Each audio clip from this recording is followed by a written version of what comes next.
হাসো মাহাজনের পাঠাবো আমি এই তো ভাই আজকে হাফতা শেষ না আমার কাজের হিসাব দেওয়া লাগবে না ভাই আমি না থাকলে আপনি গ্লাস লাগাতে পারতেন না ভাই আপনি যা বলেন আর তাই বলেন আমি যদি না আসতাম এই কাজ আপনার শেষ হতো না 1 বছরের যেমনি কইতাছো যে তুমি ছাড়া তুমি যে রাষ্ট্রে না আসো রাষ্ট্রের লোক কাম করে না হ্যাঁ আমি না থাকলে আপনি কারা নিয়ে আসতেন আজকে কোন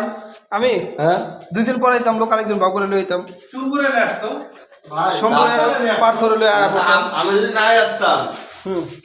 2 দিন আপনার লেট হতো আর এই গ্লাস লাগানোর পরে 1 দিন লাগতো